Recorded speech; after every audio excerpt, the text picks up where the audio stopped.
So there's a saying that history repeats itself. There's also a saying that the way the S&P goes in January, so the year goes. Meaning that if the market is up in January, the rest of the year will be a good year for investing. And conversely, if the market is down in January, the rest of the year will also be a bad year for investing. Doug, what do you think about that? Well, it's true, and we're going to put this first chart up, and what it shows is that when you have a positive January, 75% of the time it's up. But and after a post-election, like we are this year, post-presidential election, it's correct 82% of the time. That's really crazy odds. Yeah, and what's amazing is it even works on a shorter term frame. So if you look at the first 5 days of January, that'll show it right there, the first 5 trading days.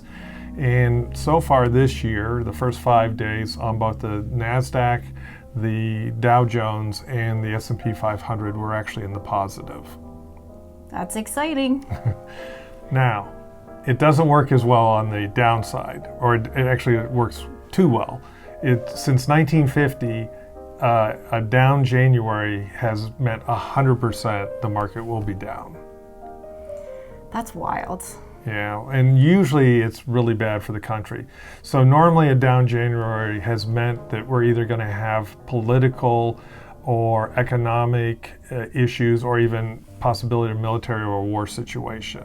So we hope we don't have a down January. Well, so far so good for January of 2021 in that regard. So while we're on the topic of history, the Biden administration is a Democratic administration. Is there anything historically to suggest what sectors might perform well? Well, historically, all sectors do well under a Democratic administration, but there are 2 sectors that do better than others, and that's non-durable goods and durable goods. Now, on the converse, the sector that does the worst under a Democratic administration is utilities. So you really want to probably stay away from utilities this year. Okay. So that's a little bit of history for you. As always, if you would like specific investment advice for your accounts, please give us a call. We'd be happy to talk to you.